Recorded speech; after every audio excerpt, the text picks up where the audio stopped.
To discuss the topic of strengthening resilience and integration within ASEAN, I'd like to invite to stage moderator of the session, Datuk John Chong, Group CEO of Global Banking Maybank, as well as esteemed panelists Yang Berhormat Liew Tong, Deputy Minister of Investment, Trade and Industry in Malaysia, and none other than His Excellency Ferry Irawan, Deputy Minister for Coordination of State-Owned Enterprises, Management and Business Development of the Coordinating Ministry for Economic Affairs, Indonesia.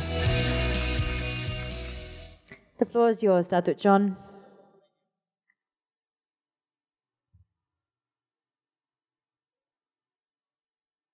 Good afternoon, honourable listeners. Good afternoon, honourable ministers, ladies and gentlemen. It's indeed a privilege to moderate such an esteemed panel of speakers and policymakers on a topic that is timely: ASEAN strengthening resilience and integration. Yang Berhormat Tuan Liew Tong and Your Excellency Bapak Ferry Irawan, first and foremost, welcome to Invest ASEAN Malaysia Conference of 2025, and thank you for joining us today to share your insights on ASEAN, Malaysia, and Indonesia.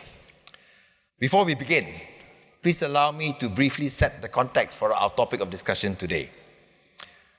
The world is at a critical juncture. It has been recognized that dealing with Trump's 2.0 trade and tariff policies requires ASEAN economies to rethink, reshape, develop, and strengthen resilience. We all agree that within ASEAN, there's still a lot of room for cooperation in areas such as trade and commerce, digital economy, establishing regional energy and interconnectivity, as well as cross-border infrastructure and data flows, and even people and talent mobility. So on that note, YB Liew and Minister Bapak Ferry Irawan, let us deep dive a bit more into our topic of conversation today, if I may. If I may ask the first question to both ministers on bolstering of intra-ASEAN trade. Intra-ASEAN trade has consistently accounted for around 20 to 25% of ASEAN's total trade since the 1990s. While this has in the past reflected the uniqueness and strength of ASEAN in terms of its diversity of trading partners, the current world trade uncertainty points toward the need to bolster intra-ASEAN trade. The level of 20-25% today may seem a bit low if you compare to economies such as in the EU, where intra-trade in EU ratio is about 60%, and intra-USMCA, or formerly NAFTA, ratio is about 49%. On that note, YB Liew and Minister Bapak Ferry, I have two questions. How can ASEAN ramp up intra-ASEAN trade? And what are the recent initiatives? And does the current world trade uncertainty and upheaval caused by the US tariff action represents the much-needed catalyst that to awaken and realize our intra-ASEAN trade potential? Maybe I can begin with YB Liew. Thank you, Datuk John. Thank you, Bapak Ferry. Friends, fellow Malaysians and fellow ASEAN friends, good afternoon. I would just like to take you away from the reality a bit. Let's think about this. What constitutes trade? If we do not have production linkage with each other, we don't trade with each other. Why are we trading more with US and China? Because in Malaysia, for instance, we are vertically linked. Our production network is vertically linked to the US production network mostly, and now with China.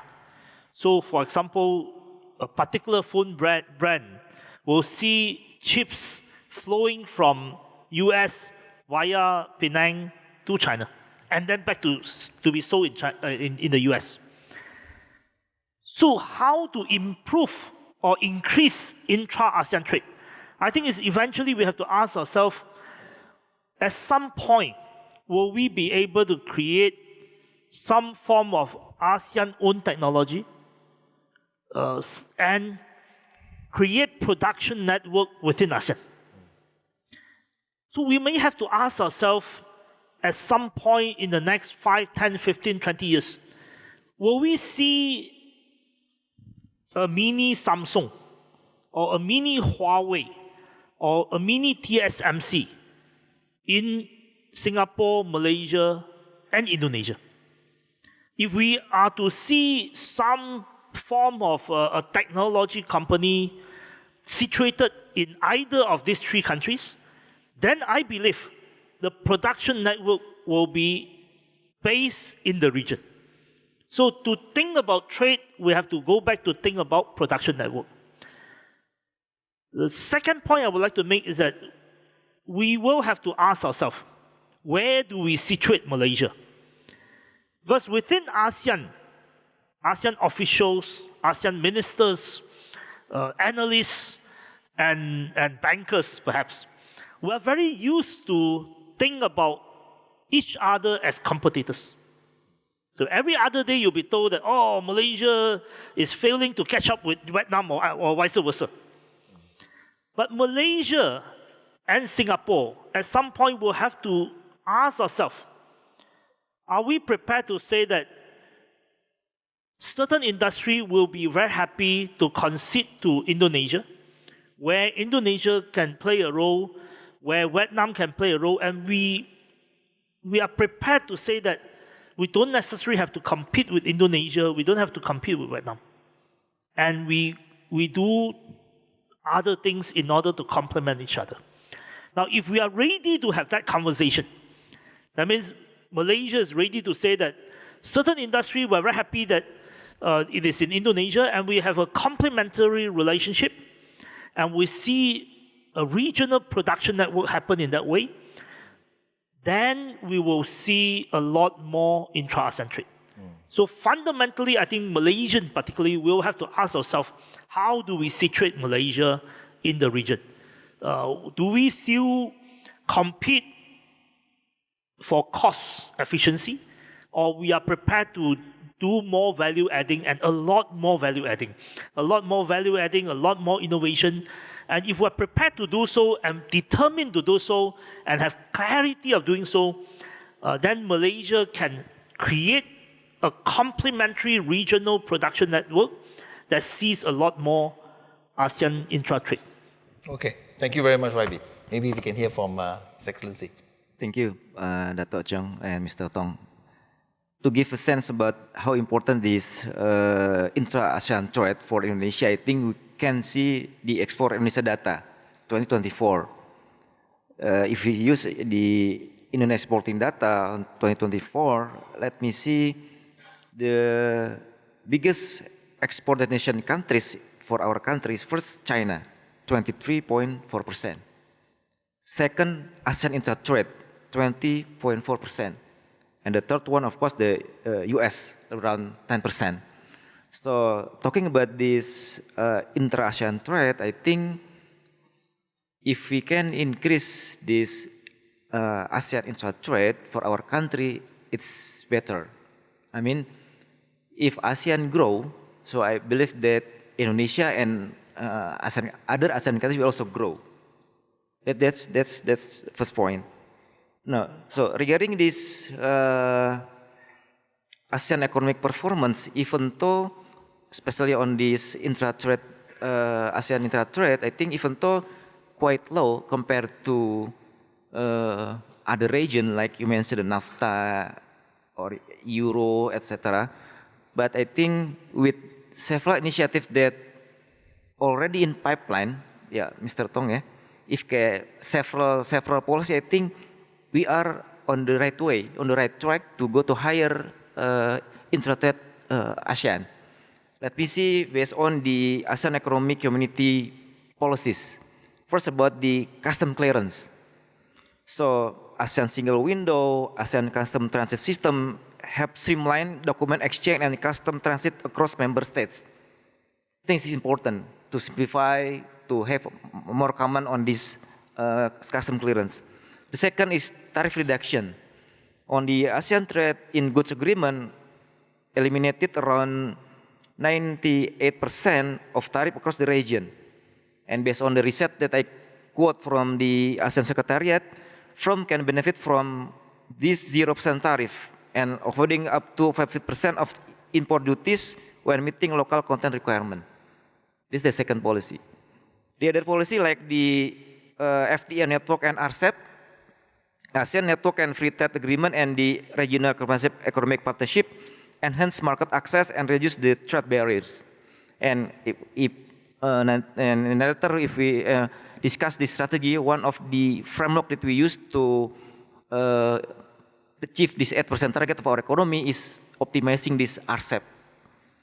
The other policy like standard harmonization, the ASEAN harmonized tariff nomenclature, simplify the classification code and cut cargo release time from 7 to 3 days.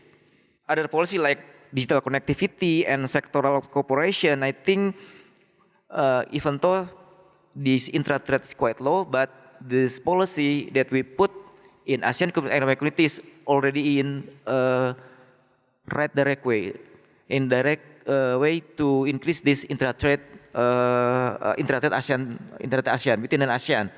With that, I think I'm agree with the title of this conference. We can make more resilience in ASEAN, given though there is some high tension on the geopolitics and trade between US and China.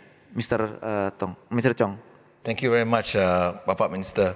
I think it's interesting you mentioned the AEC, and the AEC just adopted in May its 5-year strategic plan from 2026 to 2030. And I think with the aspiration of saying that they want to achieve integrated single market and production base. And as maybe if I can ask both ministers, what would you think would be that realistic potential target that ASEAN should aim for 2030 as an intra-trade realistic target? Maybe I can start with YB first. Thank you, John. I probably won't put a number because numbers can be arbitrary. What I would like to say is that apart from thinking about why I think it's important that we have to think about integrated production network and eventually thinking about having our own technology is to really push ourselves to think carefully where we want to be in the next 5, 10, 15, 20 years. Think about this. If we are not able to produce technology, if we are not able to innovate, we will be subjected to others taking most part of the technological rent. But we are now at the start of a new technological wave.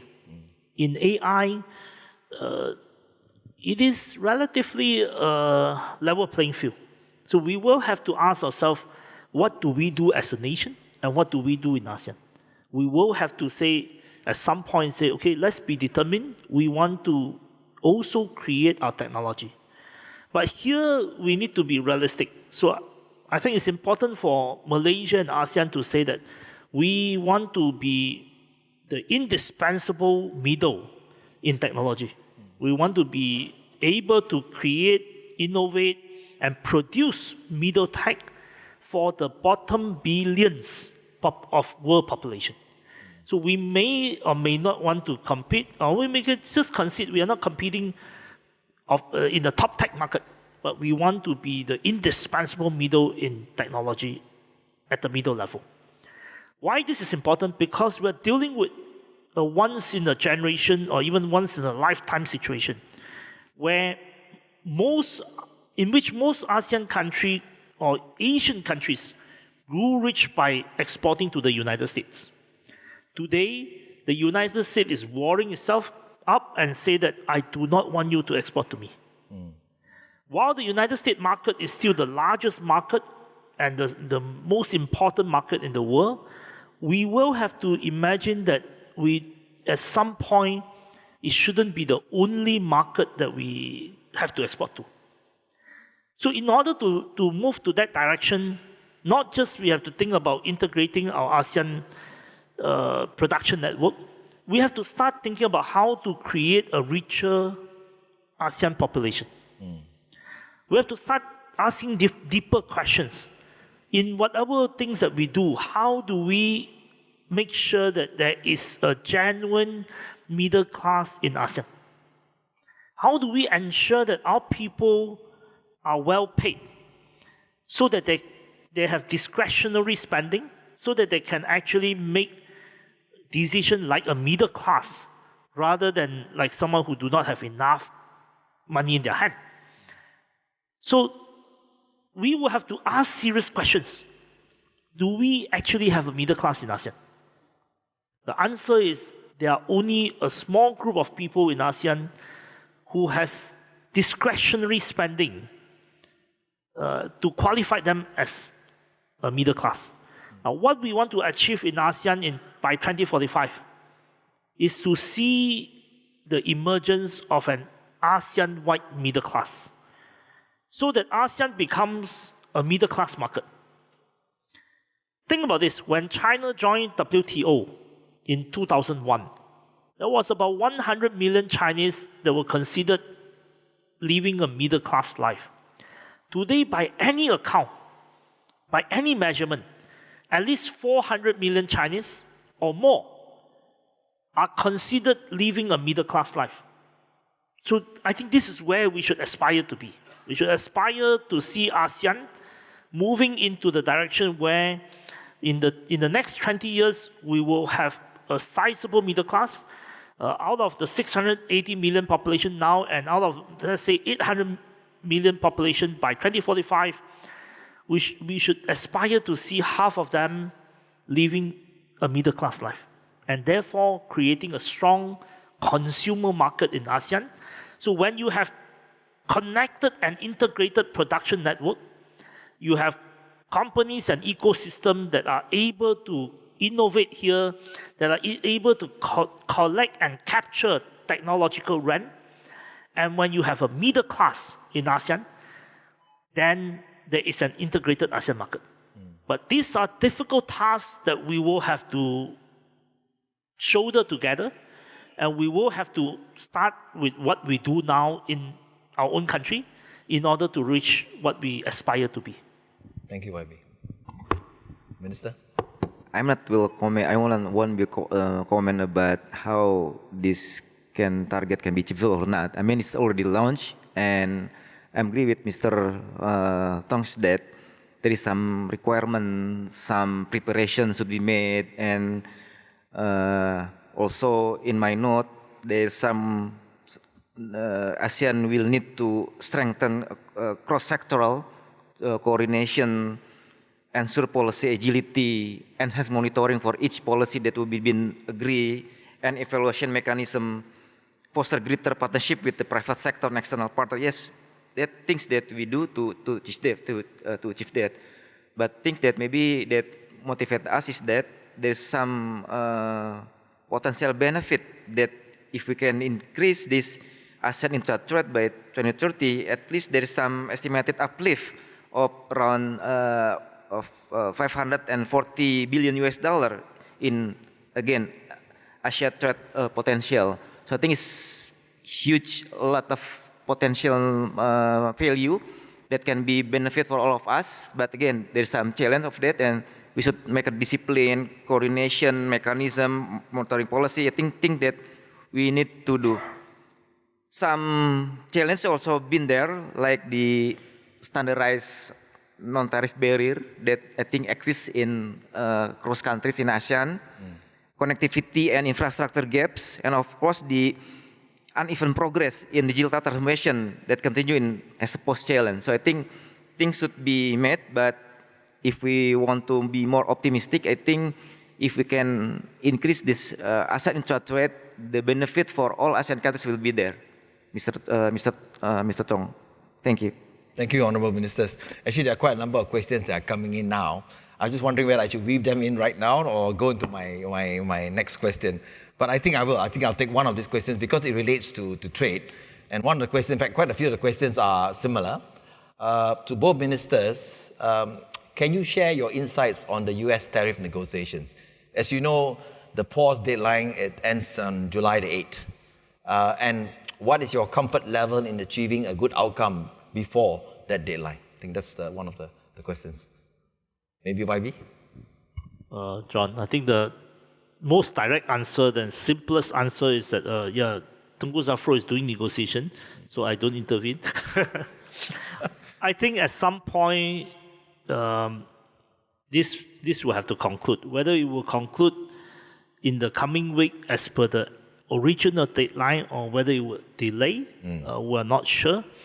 But at some point, I think it will come to a conclusion. And my hope is that in the short run, we will have a stable structure based on a mutually beneficial arrangement. We are talking about reciprocal tariff. Actually, there are also semiconductor which is exempted and which is being scrutinized under 301. There's also, for instance, steel and aluminium under 232, under 232. Those are different segments that we will have to deal with. For instance, in steel and aluminium, we're not dealing with direct impact from the Trump tariff. We're now dealing with a second order effect. A second order effect in the sense that the industrialized nation, China, Japan, Korea, and in Indonesia, Indonesia also have a very strong presence of steel industry, as well as Vietnam. Because they were all exporting to the US previously, and now facing a tariff war under 232, some of them are now being exported to each other and causing distress. So this is a second order effect that we are already seeing in steel and aluminium. We may see the second order effect in other sectors once the reciprocal tariff comes to, negotiation comes to an end with most countries. And this is the immediate challenge that we will have to deal with in this year, beyond just the negotiation. As I say, I don't want to mention into too much about the negotiation detail, but I think we are dealing with the first order effect and the second order effect. Okay, thank you, Abi. Your thoughts, Minister? As I mentioned, right now the share of Indonesian export to US is around 10% of total export. We have surplus around 14 million US dollar in 2024. We have export to US around 24 million US dollar. Mostly of our export from commodities like the apparel, footwear, etc. So it's very important for the labor-intensive industry in our country. So I think the same thing with Malaysia. We negotiate with the US government. Our minister, Pak Menko Perekonomian already met with US TRR Ambassador Jameson Greer, Minister of Finance, Secretary of Basin, and Secretary of the Treasury. So right now we are proposing to the US, and part of the negotiation, the concrete proposal from our government that Indonesia will increase or reallocate some good that we import from other country to US, like the the LPG, crude oil, agriculture product, and other goods. We also strengthening the cooperation in human resource and other sectors, like the Indonesia encourage cooperation in education, science, technology, engineering, mathematics, digital economy, and of course the financial service sectors. On the third part is that, of course, like other country, we already send our offering to the US government, and we waiting for the response of the US. But when our government met with the US government, response is that, I quote directly from the US government response, our office want to thank to the Indonesian government for the willingness to negotiate and address long-standing issue. We have included this additional detail in the request for the call with the president. So, like Mr. Deputy Minister, I think we wait until 8 July. We hope for the best. Our export to US is very, very, very, very large, and we hope by this offering we have a good deal from the US. The terminology is square and fair. That's the terminology that we use in the US negotiation, fair and square. So win-win solution for both on US and the Indonesian government? Thank you, Honourable Ministers. I think this is a good segue go into specific economic plans of each country. Maybe I can start with Malaysia first, and to you, YB Liew. So let's talk about our Malaysia's medium and long-term plans for economic plans. YB Liew, your book, Second Takeoff, Strategies for Malaysia's Economic Resurgence, talks about getting Thanks for advertising for me. Talks about getting the priorities right for Malaysia's next economic takeoff. I think in the last 2 years, as you know, the country has introduced the Madani Economic Framework, which is supported by the National Energy Transition Roadmap, the New Industrial Master Plan 2030, as well as the National Semiconductor Strategy, NSS, among others. And now, of course, we have the 13 Malaysia Plan for the next 5 years, from the 2026 to 2030, will be unveiled in Parliament later this month. So just 3 questions for you, Minister. Would YB Liew be able to comment on whether Malaysia is on track in terms of our economic plan targets?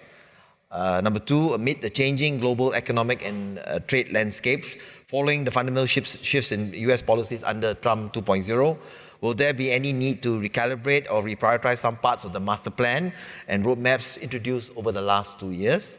And lastly, can you give us a preview on the focus and priorities of the upcoming 13 Malaysia Plan, including certain growth targets? Thank you, John. I will not be able to tell you exactly what is in the 13 Malaysia Plan, because it's supposed to be unveiled by the Prime Minister. But broadly, I think we have been on track. We have been on track based on what we aspire to do in the Madani Economic Framework, in the National Energy Transition Roadmap, as well as NIMP, as you mentioned. Particularly, you can see from the World Competitive Ranking, the direction is correct. We have improved from the 34th place to 23rd place. And broadly, in the last year and a half, or last 2 years, we have seen the influx of investment into mostly the right sector. So I think this is broadly where we want to be.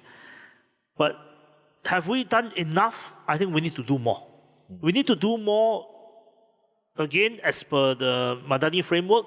We need to see workers being paid better. And that is a challenge, because we need to be able to see as many Malaysians getting rich before they get old. And that is a societal challenge. And we also want to see as many Malaysians become a genuine middle class, so that Malaysia is not just dependent on an export-led industrial policy, but also having a strong domestic and regional market. We want to see Malaysia become a lot more technological intensive. I think we are on the right track, but we need to do more. We need to do more both in terms of vertically integrating, but more importantly to me at this moment is horizontally linking different industry. I'll give you an example. The semiconductor industry in Malaysia is sophisticated and interesting. But interestingly, the semiconductor industry has not actually horizontally connected itself to the automotive industry in Malaysia. While the semiconductor industry in Malaysia produce at least 1/3 of global automotive chips, the automotive industry in Malaysia do not do IC design here. So these are the horizontal linkage that we hope to unlock.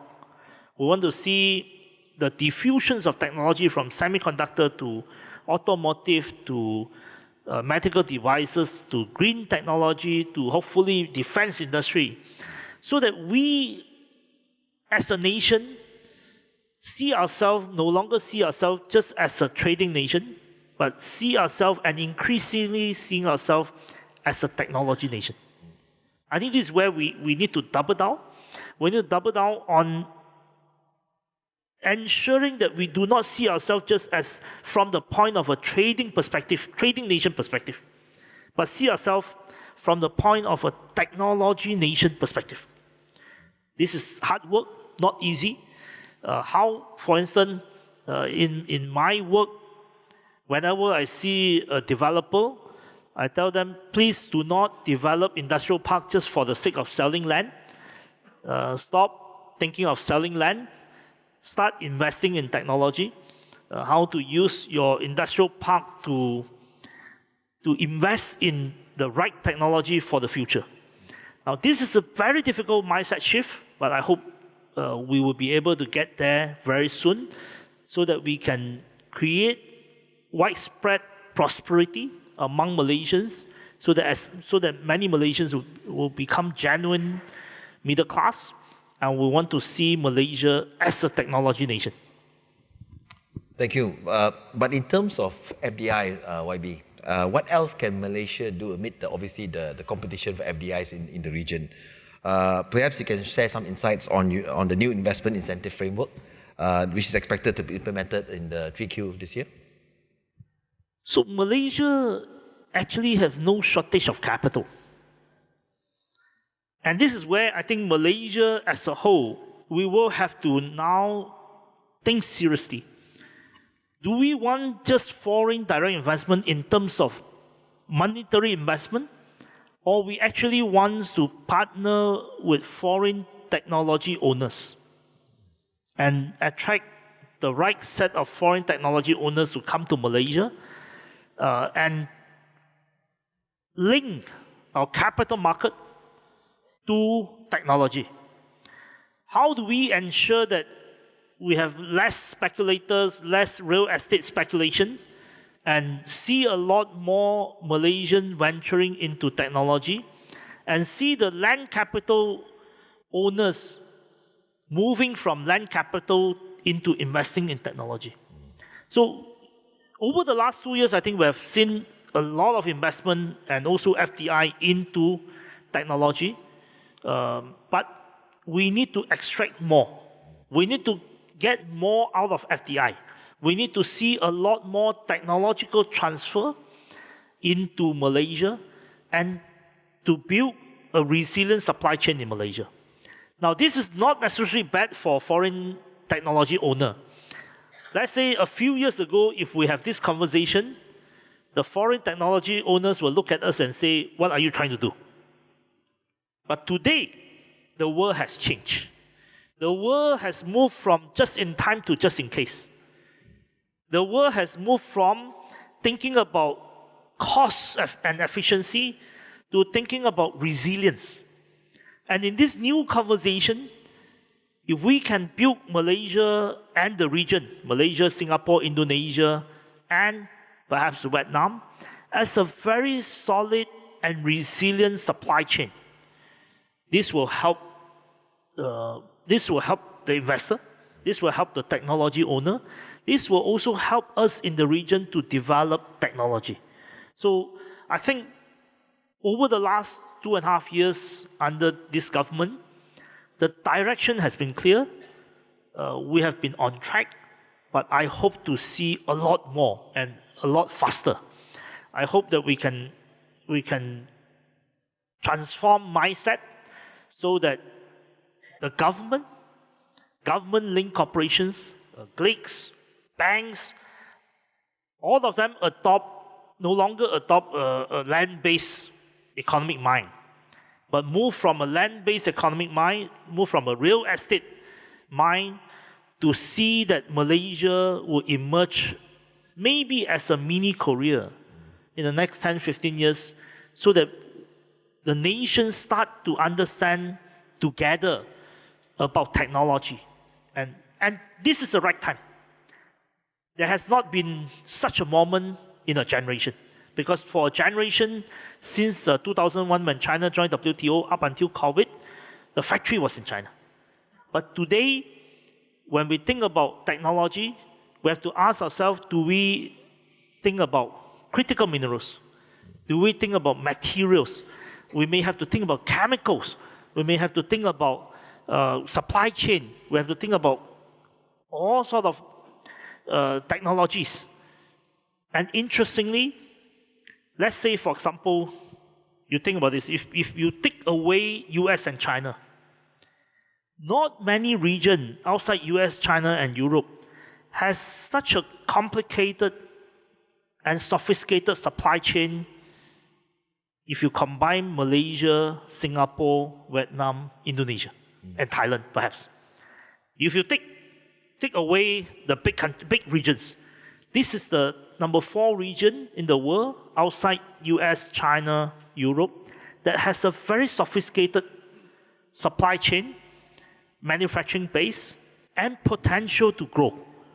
So I hope to see Malaysia, and especially the dignitaries who are sitting here, to take on the challenge to transform Malaysia from a trading nation to a technology nation. Thank you, Wabi Liew.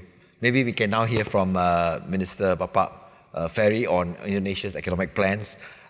Minister, for Indonesia, President Prabowo has targeted 8% annual growth, economic growth rate by 2029 as part of its vision to elevate Indonesia to a high-income economy by 2045.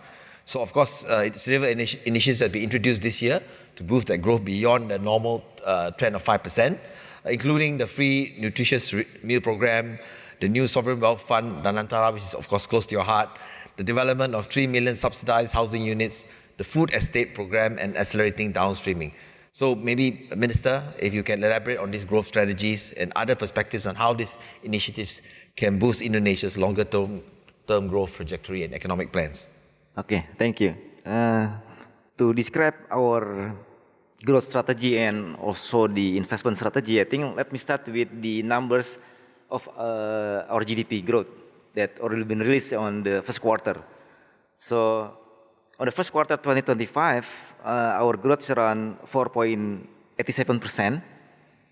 Given the global challenge, Trump 2.0 tariff, so I think this number is still quite good compared to G20 and also in ASEAN. But as you mentioned that this number is our modality, but we have a very ambitious target, as you mentioned.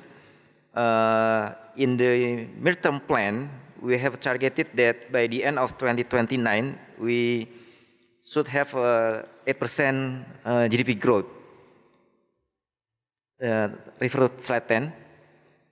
So this 8% number is not new in our economy. We've been there at least 5 times during previous day, driven by the manufacturing, investment, and other things. When we mention about investment, is that the regulation. So when one of our investment strategy is to doing this deregulation.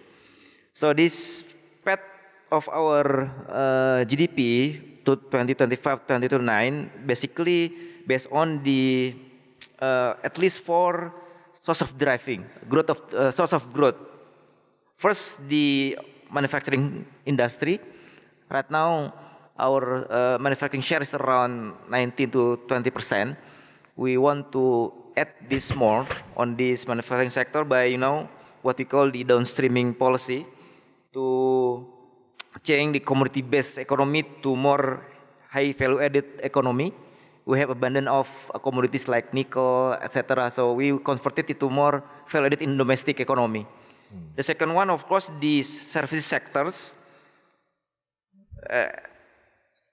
We already been make a factory in some special economic zone based on our commodity, and the other step is that we want also to make the service sector develop. That's why there's some initiative like establishing the bullion bank institution for the first time. That's things that we do to develop first the manufacturing industry and then the service sectors.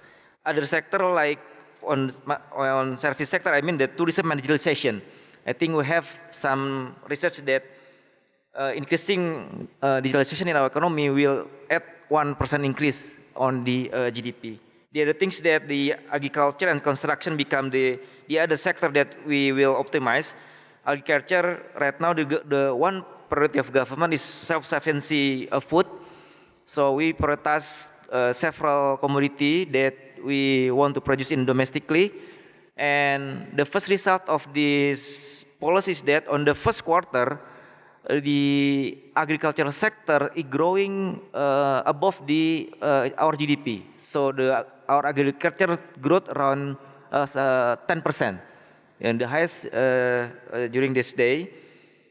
The policy that we are focusing to achieve this four sector, like the agricultural productivity, and then industrialization, as I mentioned, downstreaming processing, tourism and creative economy, green economy, digital transformation, and investment. Of course, the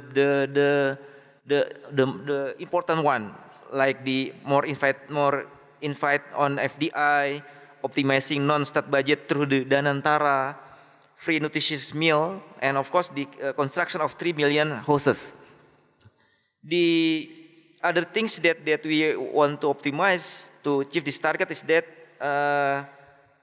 tapping opportunity to access 80% of global market. Refer to 22 slides. We have several cooperation, international cooperation, like RCEP is of course the important one under the ASEAN.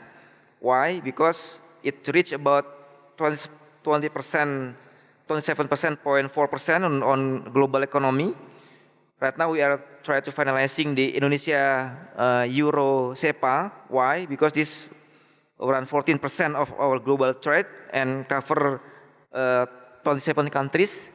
We are already part of the BRICS. And also, of course, right now, we are also on processing on the OECD. We just sent initial memorandum to OECD Secretariat, and we hope that we can achieve this OECD members in 2 or 3 years forward. We are also discussing the CPTPP, the Comprehensive and Progressive Agreement for Trans-Pacific Partnership. Why? Because this 14.7% on global trade. So this is the opportunity that we wanted to also optimize to achieve this target by more accessing on the trade and also investment. On the investment strategy, I think I really enjoying the reform when Minister of Finance tell about before this session. Yeah, I think it's encouraging our also because. If we want to invite more investment, I think reform, economic transformation, deregulation is the keyword that we should, doing on this investment strategy. There is several instrument and policy that we want to, optimize to achieve this, investment as part of our growth strategy. First, the reform, we already done it on this 2023 by stipulating the ratification of law number 6, 2023. Right now we are under processing, revising the government regulation that become part of that law. As I mentioned, maybe you read on the newspaper, the government just launched the government regulation number 26, 2025. That's government regulation. We try to simplify the business license, and we also try to make it more simpler and make certainty how we can proceed this business license for the entrepreneur. The other thing we also optimize on the tax instrument.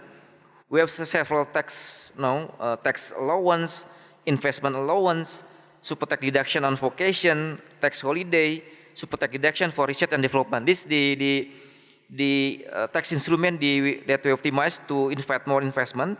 Danantara is of course on the part of that also. We want to use Danantara as part of our instrument to channeling investment to high impact sector or sector that become our priority in the government, like the energy transition, infrastructure, digital transformation, of course the industrial downstreaming. On the industrial downstreaming, we already identify several areas with specific commodities. For example, in Sulawesi, on Central Sulawesi, we have nickel, cobalt, natural gas. On the North Maluku, we have also nickel, cobalt, and manganese. And other country also, and other region also have their own specific commodities. This thing we want to convert to more value added in domestically.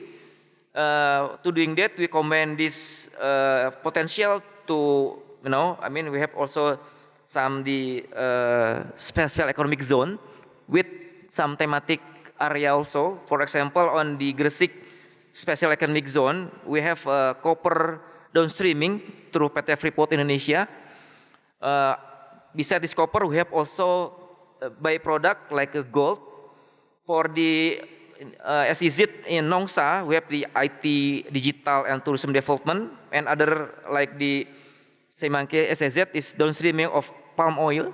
This SEZ that we offer to investor, it have the basic infrastructure, tax incentive, simplifying the license. It is there on the SEZ. That also things that we use to invest more on the investment or FDI.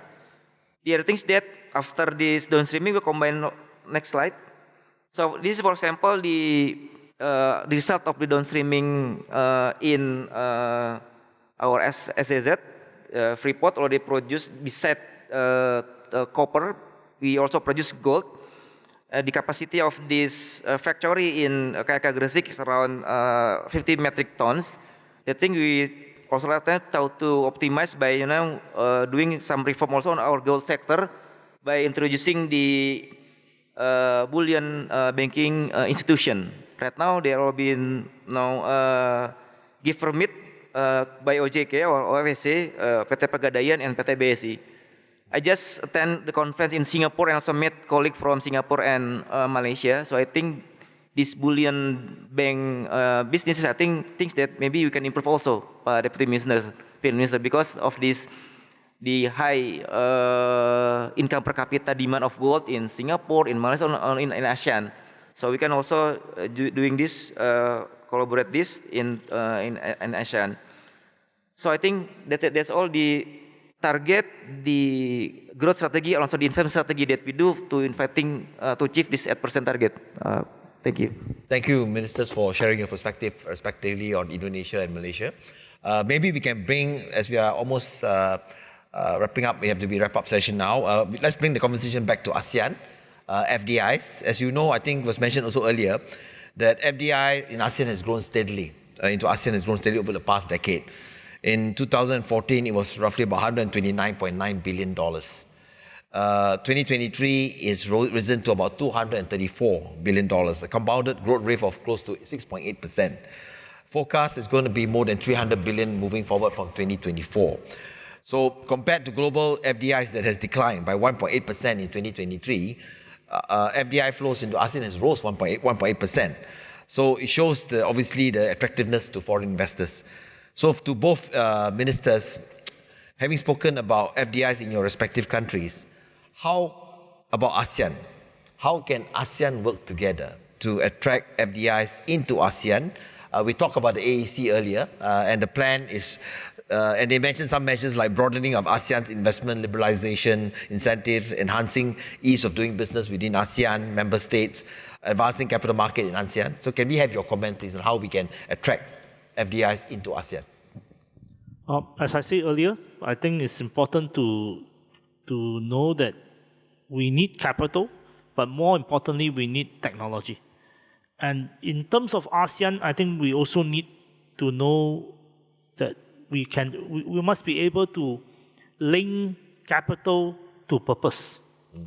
So one of the main agenda for ASEAN in the years to come is to create an ASEAN power grid.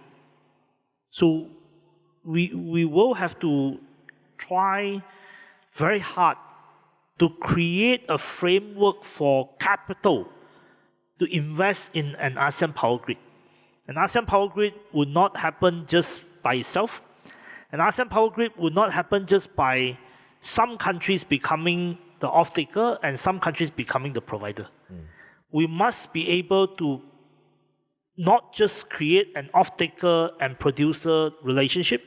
We must also ensure that, for example, Laos will have sufficient energy for themselves, as well as for them to export the energy, so that Laos also become richer and a better economy. So this is the challenge that I think we will have to come together to think about, not just in a commercial sense, but think about blended financing. Think about how to create a framework to channel capital to purpose. The purpose, as I say, we want to create an ASEAN power grid and also create as much as possible an equitable energy market for everyone so that even the poorest country have access to energy. The purpose is to create an industrial base and to also own technology and create an ASEAN-wide production network in the form of, let's say, a Samsung, a mini Huawei, or a mini TSMC, and its ecosystem. And the purpose is also to create a middle-class society in ASEAN so that we all become richer before we get old. Thank you. Thank you, Wabi. Minister? Regarding the FDI in ASEAN, I think the upcoming ASEAN Economic Community Strategic Plan 2026 and 2030, I think already provide clear direction. First, the focusing on broadening investment liberalization. The second, the improving ease of doing business. And the third one is deepening the capital market integration. I think things that we do to invite more FDI in ASEAN, not as a single, but not as 10 individual market, but as a single, coherent, and integrated investment destination. And the other things that also important, I agree with Mr. Chang. ASEAN can strengthen regional value chains and leveraging each country's comparative advantage to build a connected and complementary ecosystem, not competing each other, but make a complementary, make a regional value chains. Coordinated promotion is also important, and of course the regulatory convergence, including also as well as the sharing the digital platform. I think will help the position of ASEAN not just 10 separate market, but as one of integrated investment destination. So I think that things already been there, so we just do it. And in Indonesia case, ASEAN is also part of our broader strategy of our growth strategy to achieve this ASEAN Vision 2020 to ASEAN Golden Vision 2045. Thank you. Thank you, Ministers. We have to wrap up now for your thoughtful insights and for sharing your national and regional perspective on the evolving landscape of global trade. I think today's discussion has highlighted both the complexity and urgency of bolstering ASEAN trade to ensure resilience and integration. What is clear from this panel is that while our economies may differ in size, structure, and strategy, there is a shared commitment for keeping trade open, sustainable, and inclusive. Also, ASEAN countries has detailed economic plans to accelerate their growth momentum amid the global headwinds. So to our audience, again, thank you for your engagement, your questions. Unfortunately, I couldn't touch on all of them in your presence here today. Conversations like this are not only informative, they are foundational of building trust and dialogue that global trade depends on. On that note, I'd like to thank our distinguished panelists for their time and contribution. Please join me in a round of applause to both the ministers. And we hope today's discussion sparks further conversation and collaboration beyond this room. Thank you, everyone. Enjoy the rest of the conference today. Thank you so much. Thank you very much, YB Liew, His Excellency Ferry, and Datuk John for that inclusive discussion. If you may stand at the front of the stage, just take a few steps just before the steps for a group photo session. Thank you.